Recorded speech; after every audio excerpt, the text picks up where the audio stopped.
Hello friends, आप सभी का स्वागत है आपके अपने YouTube channel study with Binu में। मैं बीनू आप सभी का स्वागत करती हूँ। आज की वीडियो में हम पढ़ने वाले हैं बिहार स्पेशल के कुछ चैप्टर्स को। बिहार के सामान्य परिचय के पार्ट 1 को हमने पिछली वीडियो में कवर किया था। ये पार्ट 2 है जिसमें हम आगे की चीज़ों को देखेंगे।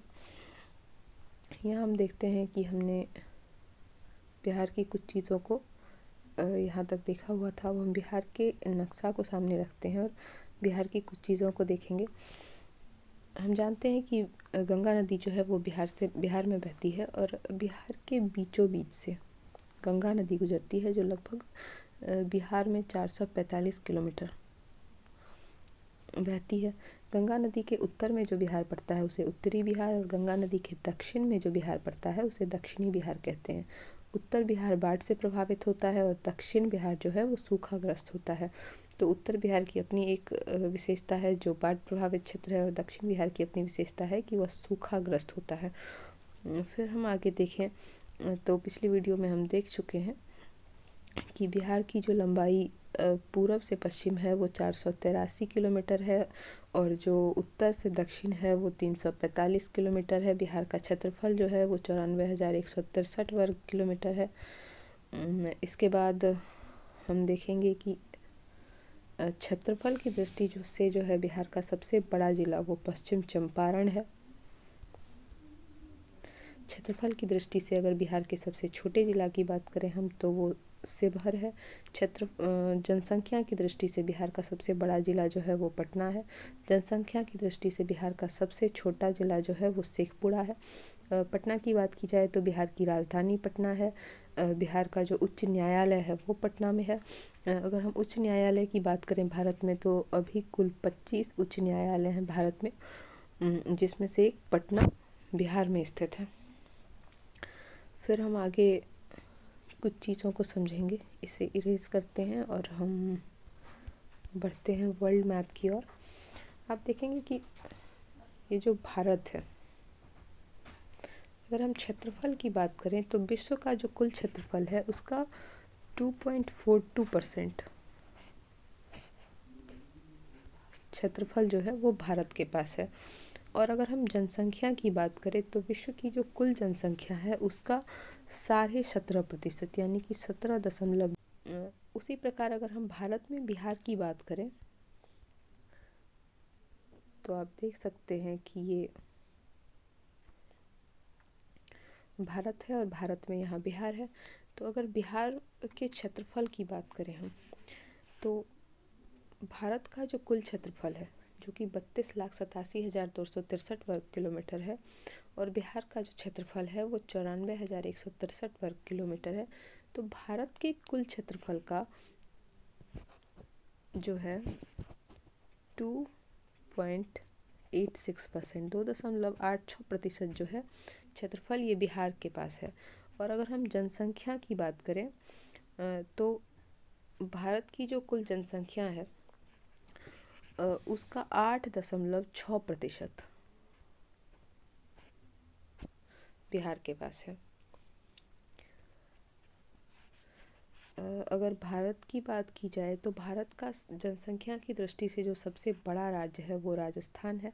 और अगर बिहार की बात की जाए क्षेत्रफल की दृष्टि से अगर बात की जाए तो सबसे बड़ा राज्य जो है वो राजस्थान है भारत का। और क्षेत्रफल की दृष्टि से अगर बिहार की बात की जाए तो बिहार का स्थान भारत में 12वां है। पहले भारत का स्थान जो था 2013 तक 12वां ही था, लेकिन 2014 में जब तेलंगाना राज्य का गठन हुआ तो बिहार राज्य का स्थान जो है भारत में 13वां हो गया क्षेत्रफल की दृष्टि से। लेकिन जब 2019 में फिर जम्मू कश्मीर और लद्दाख तो यूटी बनाया गया तो फिर से बिहार का स्थान जो है वो 12वां हो गया है। अगर हम 2011 की बात करें तो जो 2011 की जनगणना है उसके हिसाब से एक मिनट पहले इरेज करती हूँ चीज़ों को ताकि आसानी हो समझने में। अगर हम 2011 की जनगणना की बात करें तो 2011 की जनगणना में कुल 28 राज्य और 7 केंद्र शासित प्रदेश थे।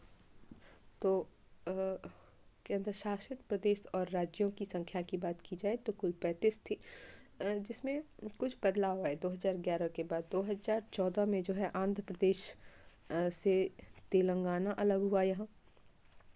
फिर हम देखें तो तेलंगाना के अलग होने के बाद कुल 29 राज्य और 7 केंद्र शासित प्रदेश हो गए। फिर 2019 में जम्मू कश्मीर को जम्मू कश्मीर और लद्दाख तो यूटी बनाया गया। तो फिर 28 राज्य और 9 केंद्र शासित प्रदेश हो गए। फिर आप देखेंगे कि यहाँ ये जम्मू कश्मीर को लद्दाख और जम्मू कश्मीर यूटी बनाया गया। फिर आप यहाँ देखेंगे कि दादर नागर हवेली और दमन दीव जो कि केंद्र शासित प्रदेश हैं, उसको एक साथ लाया गया। तो फिर केंद्र शासित प्रदेशों की संख्या जो है वो 8 हो गई। तो अभी कुल 28 राज्य और 8 केंद्र शासित प्रदेश हैं। तो कुछ बदलाव 2011 की जनसंख्या के बाद आपको देखने मिलेगा। फिर आगे हम बढ़ते हैं और देखते हैं कि यहाँ हमने कुछ चीज़ों को रखा है जिसे हम पहले पिछली वीडियो में पढ़ चुके हैं।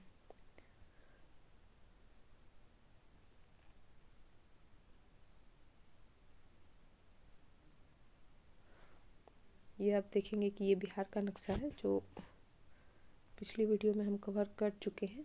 गंगा नदी है जो 445 किलोमीटर बिहार से बहती है। फिर यहाँ पे हम देखेंगे कि इसकी लंबाई जो पूरब से पश्चिम है वो 483, यहाँ हमने ईस्ट टू वेस्ट डाला हुआ 483 किलोमीटर है।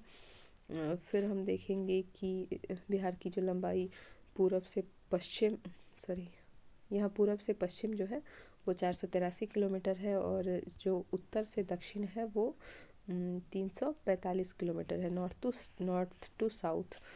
फिर हम देखेंगे क्षेत्रफल 94,163 वर्ग किलोमीटर है। फिर हम आगे आते हैं और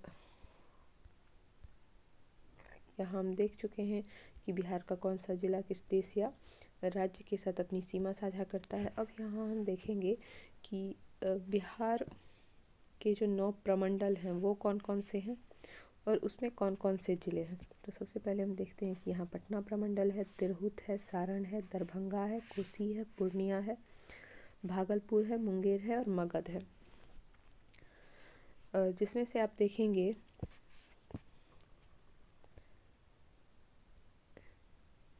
ये जो यहाँ आपको ग्रीन कलर से दिखाया जा रहा है, ये तिरहुत प्रमंडल है, ग्रीन कलर वाला। तो इसको हम इसके ज़िलों को देखते हैं एक बार। तिरहुत प्रमंडल में जो है अब देखेंगे यहाँ पश्चिम चंपारण है, पूर्वी चंपारण है, इसके बीच में ये शिवहर है, इधर आप देखेंगे सीतामढ़ी है, ये मुजफ्फरपुर है और ये वैशाली है। तो तिरहुत प्रमंडल में कुल 6 ज़िले हैं जिसे आप याद रखेंगे। पश्चिम बंगाल है, पश्चिम चंपारण है, पूर्वी चंपारण है, शिवहर है, सीतामढ़ी है, मुजफ्फरपुर है और वैशाली है। फिर आप देखेंगे कि इसके बगल में जो है ये सारण प्रमंडल में आप देखेंगे कि यहाँ गोपालगंज है, सिवान है और सारण है। कुल 3 ज़िले हैं सारण प्रमंडल में, गोपालगंज, सिवान और सारण। फिर हम आगे बढ़ेंगे और देखेंगे कि यहाँ पटना प्रमंडल है, और पटना प्रमंडल के ज़िलों को हम देखें तो यहाँ पटना है, नालंदा है, भोजपुर है, बक्सर है, कैमूर है और रोहतास है। तो नालंदा, पटना, भोजपुर, बक्सर,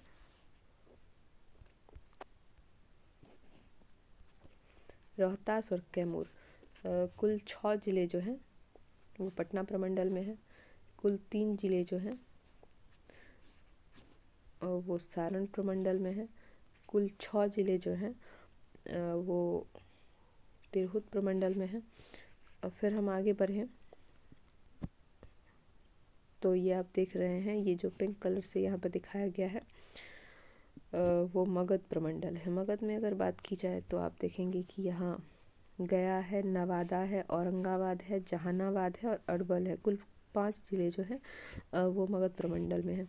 तो गया, औरंगाबाद, नवादा, जहानाबाद और अरवल। अरवल आप सभी जानते हैं कि सबसे नया बना ज़िला जो है वो अरवल है। इसके बगल में हम आए तो यहाँ देखेंगे, इसे हम इरेज करते हैं। ये जो है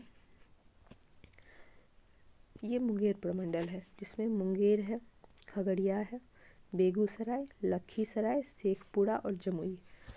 अब फिर से एक बार देखेंगे, मुंगेर, खगड़िया, बेगूसराय, लखीसराय, शेखपुरा और जमुई, कुल 6 ज़िले जो हैं वो मुंगेर प्रमंडल में भी है।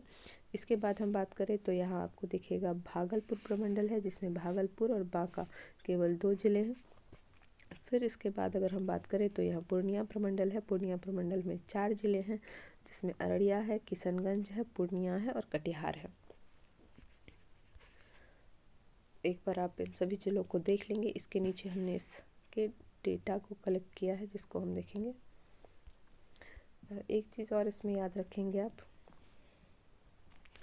कि यहाँ तिरहुत प्रमंडल जो है, तिरहुत प्रमंडल का जो मुख्यालय है वो मुजफ्फरपुर में है।